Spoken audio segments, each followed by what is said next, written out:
Oh, Hamlin. Teammates, Denny Hamlin and Tony Stewart. Stewart, who was going for his third straight win. Oh, and they're still wrecking. There's Junior. It's what Kyle talked about on the pre-race show. There's one wreck, and then there's the follow-up wreck. And Junior is in it. Reed Sorensen also in it. And that's a perfect example of the wreck being at the front of the pack. I don't think the front end hurt much, though.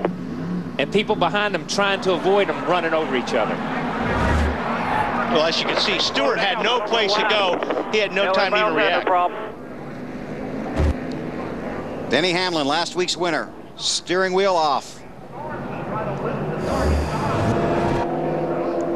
You see the 11 car. Stewart's got a really good run, and it looked like he got in the back of the 11 car, Kyle. Yeah, that wasn't an arrow loose. That was a touch.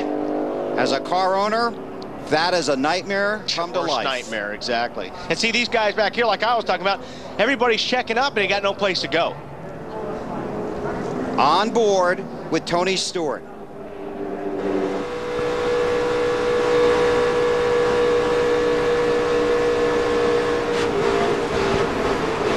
There's definitely contact there.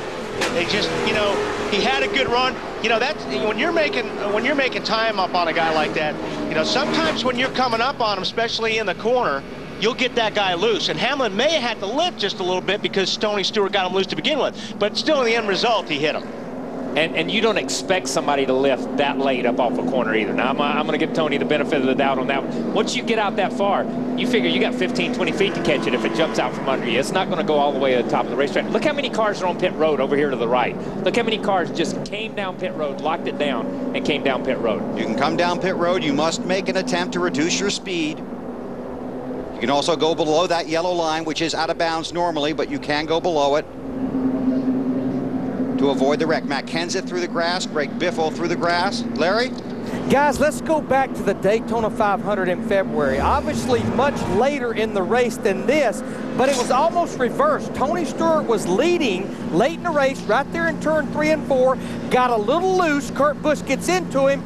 Both of those guys get taken out, and they had the two best cars in the Daytona 500. Ralph Shaheen. Well, Larry, the 20 is into the pit road here, and they're thinking now they're going to probably have to go to the garage. They've got heavy damage to the left front of this car. They've got the right side of the car jacked up. There's heavy damage over there as well. This car is going to have a lot of work done to it, Marty. And further up pit road, Ralph Dale Earnhardt Jr. sits here trying to get his race cars fixed as well. Jr. actually said, let's take our car to the garage and maybe fix it there. Tony Eury Jr. overruled that a little bit, trying to keep him out on the racetrack as much as he could. You see them trying to bang out that damage on the right rear. There's also more significant damage on the left front of the race car, right behind that left front wheel. They're going to have to work on that as well. They're trying to get the right side fixed here first. You see them working on that damage. They'll put on right side tires, send him back out, and the next time they would like to come and work on the left side. But you can see that right rear significantly wrinkled up on the Budweiser Chevrolet. It's going to take a lot of work to get that car raceable once again. Thanks, Marty. Stay with him down there. This is at the back of Junior's car. You see, he Come in front of you, go low, go low, go low. Oh, and that's what happened. Somebody drilled the 43 car, Bobby Labonte, and ran into Junior. And on one of the replays, I thought Bobby had done a great job staying out of it, but evidently Reed Sorensen got into the back of the 43, it looked like, drove the 43 back into Junior, and then the 41 of Reed Sorensen got into Junior. But that's what we talked about earlier. There were two distinct crashes there, two totally different wrecks, but all the cars ended up in one big pile right down here in the grass. The first one starts, and then the second one breaks out. I need a patch made for that fender right there. And you heard him say something about Junior as they come to pit road about wanting to take it to the garage area. As a driver, you don't know how bad the damage is, but they preach to you in the driver's meeting. Minimum speed. If you can't maintain it, they're going to park you. That's your big concern.